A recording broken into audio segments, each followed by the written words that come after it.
The first Spinjitzu master, the creator of the land of Ninjago and many of the other realms. He is a very fascinating figure that we know little about but a fair bit about at the exact same time.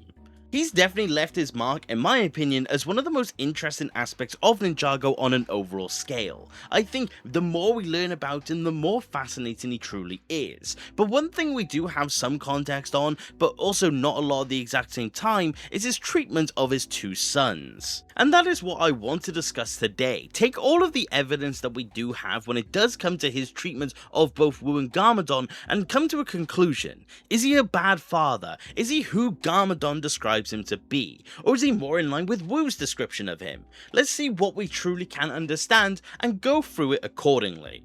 But let me not waste any more of your time, and let's talk about whether or not the first Spinjitzu master was a bad father. Now, where does this all originate from? This mostly comes from the few scenes that we have where Garmadon and also Wu have a description on who the first Spinjitzu master truly was in terms of their own father. They both have got their own interpretation on how he actually acted when it did come to them during their adolescence. And both of them have very sharp differences as to how they did actually receive their childhood in its entirety. Wu always described his upbringing with his father as something that wasn't exactly perfect, but also something that was ideal. He never really described any sort of mistreatment or wrongdoing over his time when he was growing up. He never actually gives us much of a description beyond that though, but by all indication, it does seem to be that Wu has a very positive reflection as to how the first Spinjitzu master actually did treat him. But then you have got the contrast. We have then got Garmadon's own depiction of the first Spinjitzu master.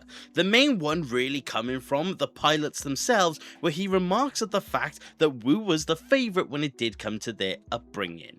We do see that Garmadon does seem to have a negative depiction. He definitely does see himself as the dark horse when it does come to that family. And he does seem to be very resentful of how he did grow up. He does talk at least a little bit briefly about it, by all accounts in Hunted as well. When he remarks at having the Dragon Bone blade, he says about if only father could see him now, showing that it's a spot of envy and he wishes he could see how far he came, showing that he's trying to make a point, which also isn't exactly a good depiction. So it's clear that Garmadon definitely does have a negative light in direct contrast to Wu. So we have two conflicting instances, but only one seemingly objective depiction as to how it actually went. This scene comes from Hunted, where we get to see a scene that depicts both the first Spinjitzu master, Wu and Garmadon all fishing.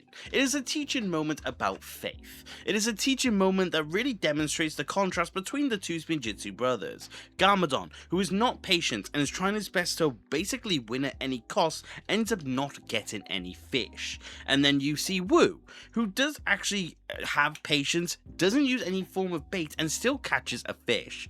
Garmadon doesn't like this. He sees it as a very unfair moment, and then the first Spinjitzu master replies by saying what truly is fair and you got to have faith. This scene is honestly very interesting and actually does kind of coincide with both of the stories from the perspective of a child. Wu wouldn't see this as an issue by any account. Wu would just see this as a teaching moment from his father, which is something that we know that Wu does value. He does value teachings and learning and all of the virtues that the first Spinjitzu master also does stand for. So it does make complete sense that Wu wouldn't take issue with this. In contrast, Garmadon, who saw as unfair a negative moment and something that really did demonstrate something wrong between their dynamic, would naturally see this as a moment of Wu being the favourite, because he says it himself in the scene. He says about how Wu gets everything. He says about how Wu is getting treated in a more better sense for no seeming reason at all.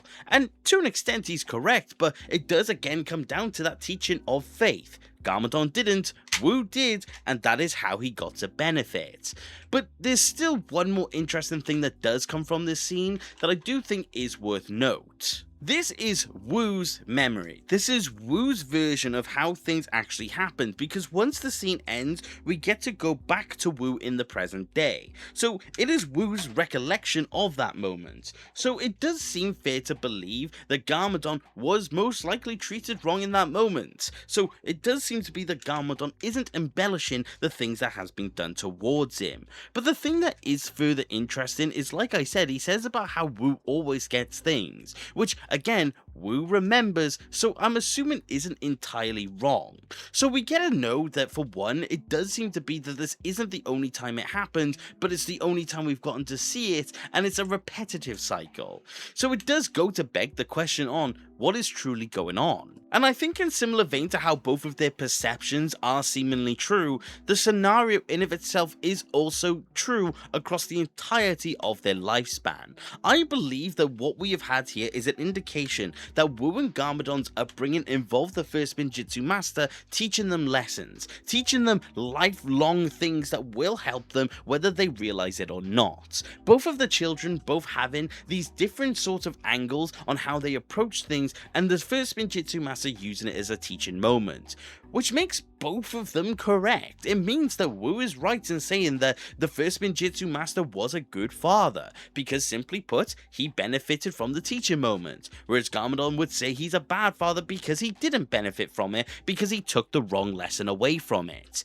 And this could be down as well to the fact that by this point in time Garmadon was bitten by the Devourer, but the thing is that it really is an indication that both of them can be correct in their own prediction of their own abilities. But there is one more angle to think about before we do come to the answer when it does come to the first Spinjitzu master, which is, beyond the perception of the two sons, what else do we know about him that gives us a picture on how he does treat them? How does he treat them from his perspective? And well, it's not all that bright. One of the main things that we do know about the two of them is that he didn't really seem to trust them. It seems to be that the first Spinjitzu master didn't really have a lot of faith in the two of them to be able to preserve the things that he did have. The Scrolls of Forbidden Spinjitzu, the Realm Crystal. These things are things that he very easily could have left laying around in the monastery after the time that he had passed, in similar vein to the Golden Weapons, but these were things that he deemed too dangerous or too much for them to truly handle, which calls into question whether he even trusted his own sons even later on in life. So we have again another instance that shows that maybe he wasn't the most faithful when it did come to them. So with that now also in the pot of mystery, it does come to the ultimate question, like I said. Is he a bad father? I don't think he's yes or no. I don't think he could be good, but I also don't think he can be bad at the exact same time. He has done many things towards his sons over his own time. He has done many things that definitely can be perceived as good and as bad. No one's perfect at the end of the day, but I do think his ability of being a father is certainly not a clean sheet. I think even though he wanted to teach his sons lessons and he wanted to really inspire them later on in life, I think he still could have gone about it in a better way. Have more of a fair treatment, actually treat Garmadon in a way that will make him feel like he was truly loved, have them both believe that they were truly something that he was proud of, show that he had faith in them, show that he really did have something that really did demonstrate that he truly loved them. I think he has moments where he does this, but I also think he just simply has moments where he doesn't. And ironically, it's the perfect embodiment of one of the main things that the first Spinjitzu master stands for: balance. In a really strange way, he balanced fatherhood by being both good and bad, which is really ironic, but at the same time not good. As a being that could have done so much better towards his own offspring, you definitely would assume that he would break that rule at least once.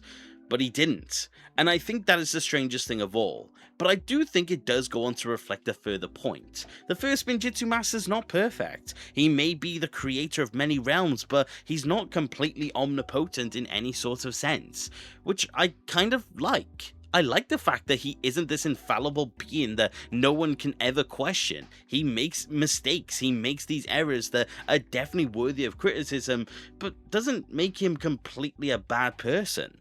He does just do exactly what you expect any other human to do, which I think is just a nice thing to see. So yeah, with that, on an overall, I think the first Spinjitzu master is the first Spinjitzu master. I think he has done great things, I think he's done not so good things, I think he has struck an interesting balance. I think by all accounts he was wanting to be a good father and he did his best to be a good father, but at the same time he wanted to make sure that they were both capable. And I think it just came through a bit too harshly, and that is why the sons now have the perceptions that they do. But balance, something that always must be required. But thank you very much for watching the video, and I do hope you enjoyed, and if you did, please consider subscribing. I love discussing Ninjago with more people, and if you do want to support the channel any further, which you do not have to, you could always become a channel member and join the legends that you see on screen. Each of you, your support means the absolute world to me. I truly cannot thank you enough, and it's not a day that goes by where I don't think about how much I appreciate you. But like I said, that's about it for today, and take care. Okay,